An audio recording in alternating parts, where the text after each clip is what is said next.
తెలంగాణ భవన్ లో కేటీఆర్ మాట్లాడుతున్నారు. ఇప్పుడు ఆ లైవ్ చూద్దాం. నిన్న రెండు విషయాలు బయటపెట్టినారు ముఖ్యమంత్రి. ఆయన ఇచ్చిన లిస్టులోనే రెండు విషయాలు బయటపడ్డాయి. ఒకటి పంప్డ్ స్టోరేజ్ యూనిట్. తెలంగాణలో ఇంతవరకు ఆ పాలసీ లేదు. మరి పాలసీ లేకుండా అదానికి అడికెళ్ళి పైసలు ఎట్లా తీసుకుంటా అనుకున్నావు? పాలసీ లేకుండా ప్రపోజల్ ఎట్లా తీసుకున్నావు? నెంబర్ 1. నెంబర్ 2, కొడంగల్ ఇన్ని రోజులు అల్లుని కోసం అనుకున్నాం, ఇప్పుడు అదాని కోసం అంటే ఇప్పుడు తెలిసింది. 9 మిలియన్ టన్నుల ప్లాంటు కొడంగల్లో సిమెంట్ ప్లాంట్ పెడతారట. మొన్న రామన్నపేటలోనేమో మొత్తం ప్రజలు మరలబడ్డారు, ఇక్కడ సిమెంట్ ప్లాంట్ పెట్టద్దు, అదానిది అంబుజా ప్లాంట్ అని. అక్కడ సిగ్గురాలి ఇంకా అది అట్లే పెడతారట, అందులో మూసీలకు కాలుష్యం పంపిస్తారట. ఇప్పుడు మీదికెళ్ళి కొడంగల్లో మళ్ళీ కొత్త దుకాణం, మళ్ళీ 9 మిలియన్ మెట్రిక్ టన్నుల ప్లాంటు అదానీ గారిది కొడంగల్లో. నేను అందుకే అంటున్నా, అల్లుని కోసం, అదానీ కోసం, అన్నల కోసం, బామ్మది కోసం, అమృతం పంచడం కోసమే పనిచేస్తున్నావు నువ్వు. ఇది అది ప్రూఫ్ నువ్వే ఇచ్చినావు. అసలు పంప్డ్ స్టోరేజ్ పాలసీ లేకుండా ఎట్లా తీసుకున్నావు?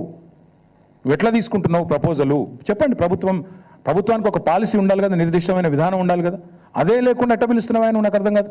దాంతోపాటు సరే నేను ప్రశ్నిస్తే నేను సైకో, నేను అడుగుతున్నా, తెలంగాణని ఒక దొంగోడికి దోచిపెడుతున్నావు కదా, ఒక గజ దొంగకు నువ్వు సన్నాసివా, సాడిస్టువా, ఏంటిది నువ్వు? మరి తెలంగాణ వనరులను ఇంత దుర్మార్గంగా దోచిపెడుతూ మీదికెళ్ళి ఇవాళ నువ్వేదో శుద్ధపూస ముచ్చట్లని చెప్పినావు నిన్న.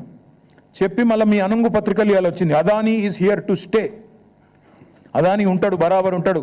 రాహుల్ గాంధీ నెత్తి మీద మొట్టికాయలు వేస్తే ఏదో పైకి ఒక 100 కోట్లు ఇచ్చి లోపల మాత్రం మళ్ళా పక్కా కొసరు అట్లా ఇచ్చినట్టు చేసి అసలు మాత్రం అట్లే ఉంటుంది అని చెప్పినట్టు ఇవాళ Adani is here to stay. నేను అడుగుతున్నా, మన హిండెన్బర్గ్ రీసెర్చ్ అనే రిపోర్ట్ ఎప్పుడు వచ్చిందండి? 3 నెలల కింద వచ్చింది. చదువు రాదా, అర్థం కాదా? నిన్ననే తెలిసింది అదాని దొంగ అని. మీరు రాహుల్ గాంధీ లబలబా అని మొత్తుకుంటూనే ఉన్నాడు కదా. ఎప్పటి నుంచి ఘోషిస్తున్నాడు రాహుల్ గాంధీ? అదాని దొంగ, చౌకీదార్ చోర్ హే, అదాని ఫ్రాడ్ హే అంటూనే ఉన్నాడు. మరి ఎందుకు 100 కోట్లు ఎందుకు ఇస్తున్నావు? కొసరు మాత్రమే ఎందుకు ఇస్తున్నావు? అసలు 12,400 కోట్ల ఒప్పందాలు ఎందుకు రద్దు చేస్తలేవు? మేమేదో చేసినామంటున్నావు, అవి కూడా రద్దు చేయి. మేము వద్దంటున్నామా? మేమేదో చేసినామంటున్నావు కదా, మేము చేయనే లేదు. మైక్రోసాఫ్ట్ ఇది అదాని అంటావు, నీ పరిజ్ఞానం అది. ఒకటి మాత్రం పక్కా, ఈ ముఖ్యమంత్రి ఆయన ఇంటి పేరు మార్చుకోవాలి. ఆయన అనుముల కాదు, అబద్ధాల రేవంత్. ఇంత పచ్చబద్దాలు చెప్తారండి ఎవడన్నా ముఖ్యమంత్రి అంటాడు? ఇంత దుర్మార్గమా? మైక్రోసాఫ్ట్ డేటా సెంటర్ని పట్టుకొని అదాని డేటా సెంటర్. అదేవిధంగా నేషనల్ హైవే ప్రాజెక్టులు మేము ఇచ్చినాం, రక్షణ శాఖ ప్రాజెక్టులు రాష్ట్ర ప్రభుత్వం ఇచ్చింది, ఎలక్ట్రికల్ ట్రాన్స్మిషన్ ప్రాజెక్ట్ అది కూడా కేంద్ర ప్రభుత్వ ప్రాజెక్టు మేము ఇచ్చినాం. ఇంత పచ్చి అబద్ధాలు చెప్పేటోడు అనుముల రేవంత్ రెడ్డి కాదు, అబద్ధాల రేవంత్ రెడ్డే. అందుకే నేను అనేది, ఈ కాయిదాలు, ఈ డ్రామాలు ఇవన్నీ పక్కకు పెడితే రేవంత్ రెడ్డి నీకు అసలు కేసీఆర్ గారి గురించి మాట్లాడతాడు. నిన్న సరే నన్నంటే తిట్టినావు, నీకంటే వయసులో చిన్ననే కాబట్టి పడతా అనుకో. కేసీఆర్ గురించి మాట్లాడుతావు, ఎంత ధైర్యం నీకు? నాకు అర్థం కాక అడుగుతా, ఏం తప్పు చేసిండు కేసీఆర్ గారు? అవుట్ రైట్గా అదానీ ఆఫర్ను రిజెక్ట్ చేయడమే కేసీఆర్ చేసిన తప్ప. KCR rejects Adanis offer. This is KCR. Red signal ఇచ్చిండు కేసీఆర్. దేశం మొత్తం ఇంకా అదాని గురించి తెలియకముందే మేల్కొన్న ముఖ్యమంత్రి కేసీఆర్. ఇక్కడనే కాదు, కేసీఆర్ గారు ఓపెన్గా యశ్వంత్ సిన్హా గారు రాష్ట్రపతి ఎన్నికల్లో పోటీ పడ్డప్పుడు ఓపెన్గా అడిగిండు, ఎవరి కోసం 10% బొగ్గు దిగుమతి అనే పాలసీ ఎవరి కోసం? ఒక వ్యక్తికి మేలు చేయడం కోసమే కదా అని గర్జించిన ఒకే ఒక్క ముఖ్యమంత్రి కేసీఆర్. నీలాగా కొడంగల్లో సిమెంట్ ప్లాంట్ కోసమో, లేదా మీ మంత్రుల ఈడీ కేసులో రాజీ కోసమో చీకట్లో కాళ్ళు పట్టుకునే రకం కాదు కేసీఆర్ గారు. బరాబర్ బాజాప్తా అడిగిండు. నువ్వు బ్యాగులు మోసిన దొంగవు కాబట్టి అదే బురద మా మీద ఊస్తా, నువ్వు చేసే లుచ్చా పనులు ప్రపంచమంతా చేస్తుంది. నీలాగా గౌతమ్ బాయ్ అని చిల్లర పనులు చేసుకుంటూ ఆయన చుట్టూ తిరిగి మస్కా కొట్టే టైపు మేం కాదు, మాకు ఆ కర్మ పట్టలేదు. ఒకటి మాత్రం పక్కా చెప్తున్నా, నువ్వు ప్రశ్నించినా ప్రశ్నించకపోయినా, నువ్వెన్ని డ్రామాలు చేసినా, నేనేదో రాహుల్ గాంధీ గట్టిగానే వరకు దిగినవు రంగంలోకి, మాకు తెలియదని కాదు. రాహుల్ గాంధీ 2 ఫోన్ చేసి దొబ్బితే ఇక ఇజ్జత్ పోయింది, ఎట్లాగో మార్కెట్లో ఏదో ఒకటి చేయాలని చెప్పి కవరింగ్ కోసం నిన్ను దిగినావు, తప్పు ఒప్పుకున్నావు. అదాని నుంచి 100 కోట్ల విరాళం ఏదైతే తీసుకున్నావో చెంపలేసుకున్నావు. టీఆర్ఎస్ దెబ్బకు, టీఆర్ఎస్ ధాటికి తట్టుకోలేక కత్యంతరం లేక పీచేముడు అన్నావు, సంతోషం. కానీ 12,400 కోట్ల పెట్టుబడి ఏదైతే అందులో నీ వాటాలతో సహా, మీ పెద్దలకు మూటలతో సహా ఏదైతుందో దాన్ని కూడా ఖచ్చితంగా రద్దు చేయాల్సిందే. అప్పుడైతేనే నిన్ను, నీ రాహుల్ గాంధీని దేశం నమ్ముతుంది, లేకపోతే మీ మాటలు ఇంకెవడు నమ్మడు. ఇంకొక మాట నేను అడుగుతా ఉన్నా, 5,000 కోట్లు ఇప్పుడే నేను అడిగిన పంప్డ్ స్టోరేజ్, దాని పాలసీ ఎక్కడుంది చూపెట్టు, ఏ బేసిస్లో ఎంఓయూ చేసినావు చూపెట్టు. అట్లాగే మూసీని మురికి కూపంగా మార్చే అంబుజా సిమెంట్ ఫ్యాక్టరీ కోసం 1,400 కోట్ల పెట్టుబడి ఏ బేసిస్లో పెట్టుకున్నావు చెప్పు. అందుకే నేను అనేది ఈ ఉల్టా చోర్కో కొత్వాల్ డాంటే అనే స్టైల్లో నువ్వు తప్పులు చేసి మా మీద రుద్దే ప్రయత్నం ఏదైతే చేస్తున్నావో సాడిస్ట్ ముఖ్యమంత్రి, నీకు భయపడేటోడు ఎవ్వడు లేడు ఇక్కడ.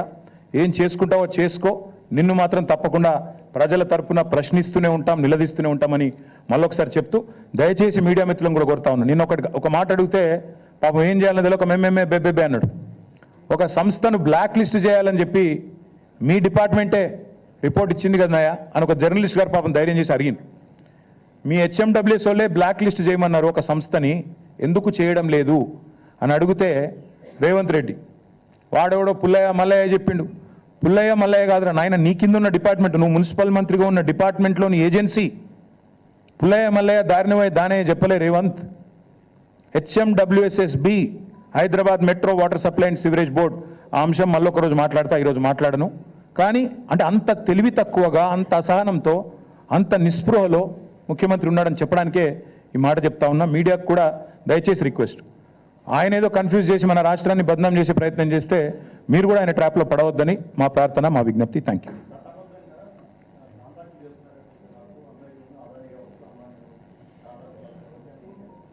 చట్టబద్ధంగా కాంట్రాక్టులు చేయొచ్చని మాకు ఇన్ని రోజులు తెలియదు, ఈయన వచ్చినాకనే తెలిసింది. కరెక్టే, ఇక ఈయనే చెప్పాలి మాకు చట్టబద్ధం గురించి. మేము ఒకటే చెప్తున్నాము బ్రదర్, మేము ఒకటే చెప్పేది, రాహుల్ గాంధీకి రేవంత్ రెడ్డికి అసలు ఒక శృతి సయోధ్య ఒకటే మాట మీద నిలబడే ఆలోచన ఉందా? అయితే ఆయన పిచ్చోడు లేకపోతే ఈయన పిచ్చోడు, ఇద్దరు ఎవడో కూడా తెలుసుకోమన్నాడు. ఒక రూమ్లో కూర్చొని ఇద్దరు ఎవడు పిచ్చోడు తెలుసుకొని బయటికి రమ్మన్నట్టు. అదాని ఫ్రాడ్ అని మొత్తం రాహుల్ గాంధీ ప్రపంచమంతా తిరిగి చెప్తాడా? లండన్ పోతే అదే చెప్తాడు, న్యూయార్క్ పోతే అదే చెప్తాడు, వేరే దేశాలకు పోయి అదే చెప్తాడు, మన దేశంలో ప్రతి రాష్ట్రం పోయి చెప్తాడు. మరి రేవంత్ రెడ్డి గారేమో ఇక్కడ అదాని గారి బాకా ఊదుకుంటూ బడే బాయ్ గౌతమ్ బాయ్ ఈయన తిరుగుతాడు. ఇద్దరు లెవెల్ పిచ్చోళ్ళు వాళ్ళు తెలుసుకుంటే మంచిది. ఎందుకంటే చట్టబద్ధము రాజ్యాంగబద్ధము నాకు అంతకంటే అందంగా మాట్లాడొచ్చు. ఇలా రాజ్యాంగ దినోత్సవం కూడా నేను కూడా చాలా మాట్లాడగలుగుతాను. కానీ రేవంత్ రెడ్డి గారు రాహుల్ గాంధీ గారు తెలుసుకుంటే మంచిది.